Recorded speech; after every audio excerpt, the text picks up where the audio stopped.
बच्चों, आपके सामने 100 शब्द प्रति मिनट गति का डिक्टेशन की फुल आउटलाइन मैं बता रहा हूँ। इसके साथ ही फ्रेजेस बता रहा हूँ। बच्चों, मैं आपको जो फ्रेजेस बता रहा हूँ, अगर वो आपके समझ में नहीं आते हैं तो आप अपने द्वारा जो लिखते हैं उस फ्रेजेस का उपयोग ज़रूर करें। और यदि आपको मेरे फ्रेजेस अच्छे लगते हैं तो मेरे फ्रेजेस का भी उपयोग करें, जो आपकी गति बढ़ा सकेगा। अब मैं बहुत बड़ी बड़ी चीज़ को छोटा करके बता रहा हूँ आपको, इसका उपयोग करें। जैसे आया राष्ट्रीय स्वयं सेवक संघ, देखिए राष्ट्रीय स्वयं सेवक, और ये घ कर दीजिए लास्ट में, तो यहाँ से सेवक के बनी से इसको संघ पढ़ने में जाएगा। राष्ट्रीय स्वयं सेवक संघ के अखिल भारतीय कार्यकारी मंडल, अखिल भारतीय को आधा करें, कार्यकारी मंडल म से काट दें, अखिल कार्यकारी मंडल की बैठक में पारित एक प्रस्ताव में जहां बांग्लादेश नाम के नीचे टिक लगाएं, बांग्लादेश में हिंदुओं पर हो रहे अत्याचारों पर चिंता प्रकट में का को वादा कर दें, की गई है। वहीं एक अन्य प्रस्ताव में स्वदेशी और विदेशी, लाइन को काट के विदेशी इलेक्ट्रॉनिक, लाइन काट के इलेक्ट्रॉनिक माध्यमों, वहाँ को वादा करें, माध्यमों के जरिए हो रही सांस को डबल कर देंगे, क निकल जाएगा, आक्रमण, आका डेस निकाल के, आक्रमण पर चिंता प्रकट की है। कार्यकारी मंडल म लगा दें, कार्यकारी मंडल ने अपने प्रस्ताव में भारत सरकार से कहा कि बांग्लादेश में हिंदुओं और अल्पसंख्यक समुदाय के दूसरे लोगों पर हो रहे अत्याचारों के विरुद्ध आवाज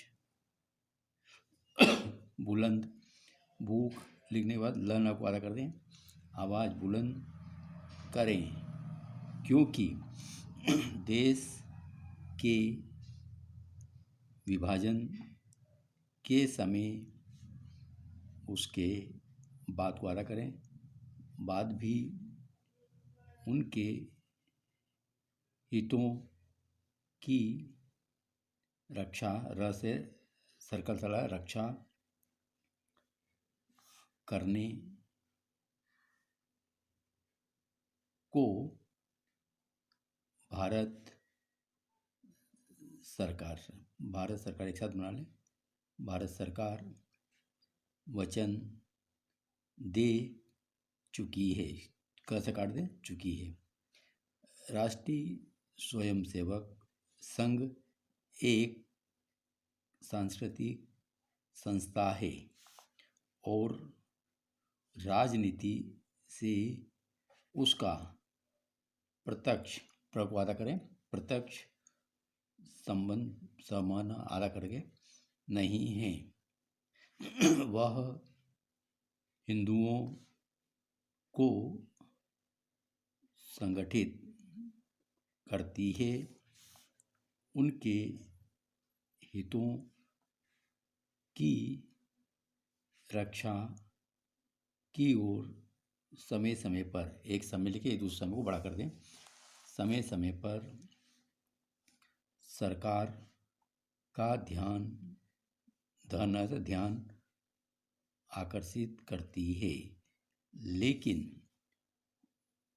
वर्तमान केंद्रीय सरकार उसकी इस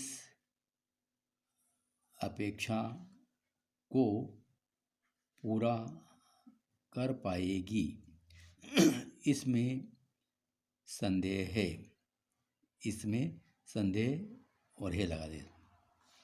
जो सरकार अपने देश में हिंदुओं की रक्षा करने में विफल रही है, वह बांग्लादेश में हिंदुओं को बचा पाएगी, इसमें संदेह है। कश्मीर में पाकिस्तानी आतंकवादियों ने बड़ी संख्या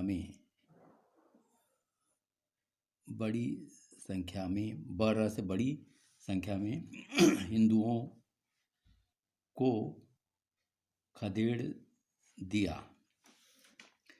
लाखों की संख्या में लोग अपने ही देश में शरणार्थियों जैसा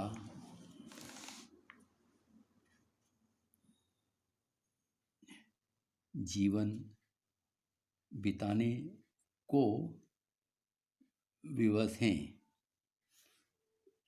भारत सरकार अब तक उन्हें अपने घरों को वापस भेजने की व्यवस्था नहीं कर पाई है और न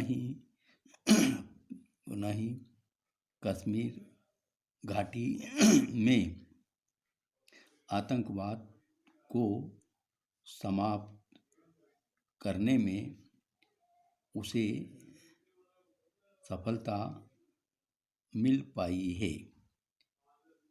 ऐसी दशा में बांग्लादेश के हिंदुओं की रक्षा वह कर पाएगी, इसमें संदेह है। बांग्लादेश में अल्पसंख्यक हिंदुओं पर हो रहे अत्याचारों के प्रति सरकार पूरी तरह उदासीन है। वह इतना भी नहीं समझ पा रही है कि यदि बड़ी संख्या में वहाँ से हिंदुओं का पलायन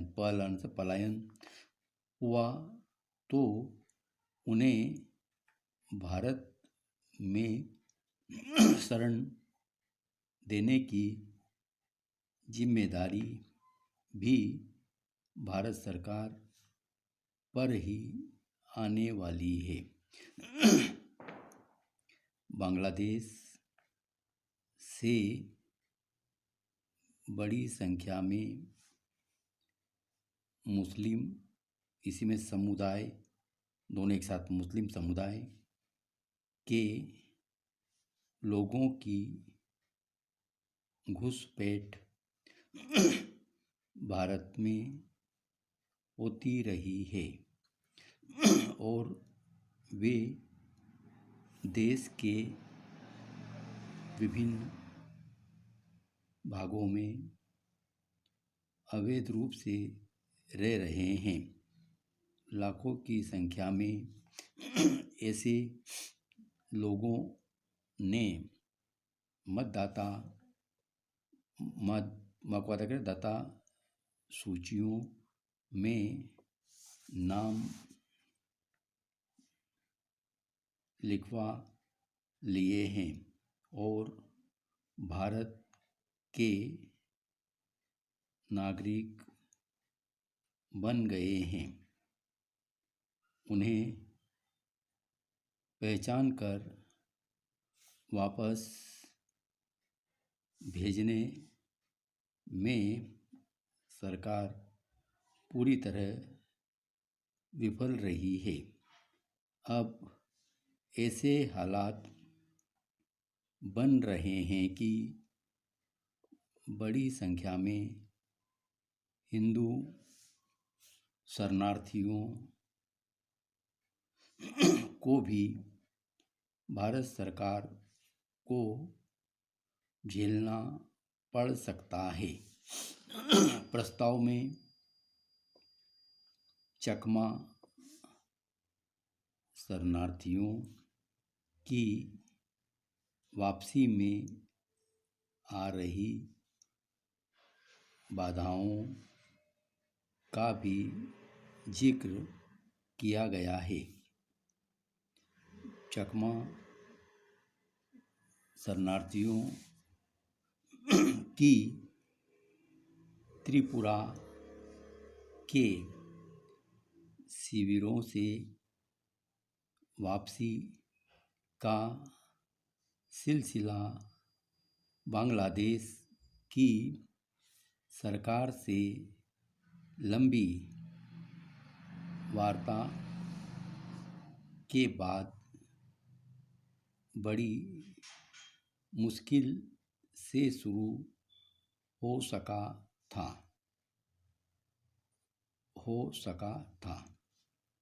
इन शरणार्थियों के भरण करके इधर से पोषण पर भारी धनराशि भारत सरकार को खर्च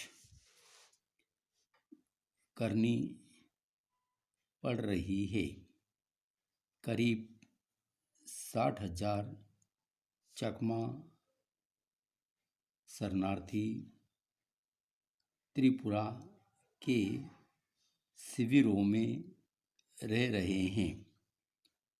इन्हें पहले बांग्लादेश से खदेड़ दिया गया था और इनकी संपत्ति महाबडार करके संपत्ति और जमीनें वहाँ सेना के अधिकारियों तथा प्रभावशाली लोगों को आवंटित कर दी गई थी। वार्ता में यह तय हुआ था कि चकमा शरणार्थी सम्मान पूर्वक बांग्लादेश लौट सकें, ऐसा वातावरण बनाना चाहिए। लेकिन इस दिशा में कोई कारगर प्रयास नहीं हुए। तो बच्चों, ये डिक्टेशन मैंने आपको पूरा लिखा दिया। अब इसका मैं डिक्टेशन देता हूँ, उसको आपको लिखना है। 100 शब्द प्रति मिनट गति का ही रहेगा।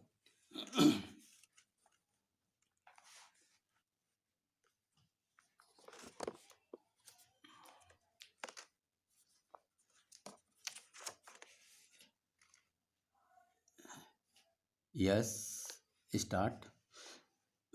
राष्ट्रीय स्वयंसेवक संघ के अखिल भारतीय कार्यकारी मंडल की बैठक में पारित एक प्रस्ताव में जहां बांग्लादेश में हिंदुओं पर हो रहे अत्याचारों पर चिंता प्रकट की गई है। वहीं एक अन्य प्रस्ताव में स्वदेशी और विदेशी इलेक्ट्रॉनिक माध्यमों के जरिए हो रहे सांस्कृतिक आक्रमण पर चिंता प्रकट की है। कार्यकारी मंडल ने अपने प्रस्ताव में भारत सरकार से कहा कि बांग्लादेश में हिंदुओं और अल्पसंख्यक समुदाय के दूसरे लोगों पर हो रहे अत्याचारों के विरुद्ध आवाज़ बुलंद करें, क्योंकि देश के विभाजन के समय उसके बाद भी उनके हितों की रक्षा करने का भारत सरकार वचन दे चुकी है। राष्ट्रीय स्वयंसेवक संघ एक सांस्कृतिक संस्था है और राजनीति से उसका प्रत्यक्ष संबंध नहीं है। वह हिंदुओं को संगठित करती है, उनके हितों की रक्षा की ओर समय समय पर सरकार का ध्यान आकर्षित करती है, लेकिन वर्तमान केंद्रीय सरकार उसकी इस अपेक्षा को पूरा कर पाएगी, इसमें संदेह है। जो सरकार अपने देश में हिंदुओं की रक्षा करने में सफल रही है, वह बांग्लादेश में हिंदुओं को बचा पाएगी, इसमें संदेह है। कश्मीर में पाकिस्तानी आतंककारियों ने बड़ी संख्या में हिंदुओं को खदेड़ दिया। लाखों की संख्या में लोग अपने ही देश में शरणार्थियों जैसा जीवन बिताने को विवश हैं।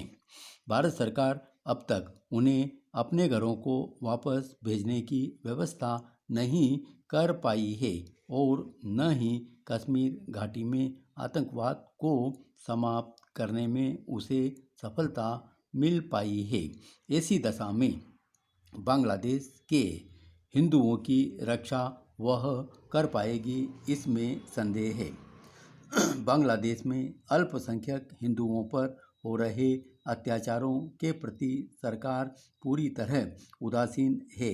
वह इतना भी नहीं समझ पा रही है कि यदि बड़ी संख्या में वहां से हिंदुओं का पलायन हुआ तो उन्हें भारत में शरण देने की जिम्मेदारी भी भारत सरकार पर ही आने वाली है।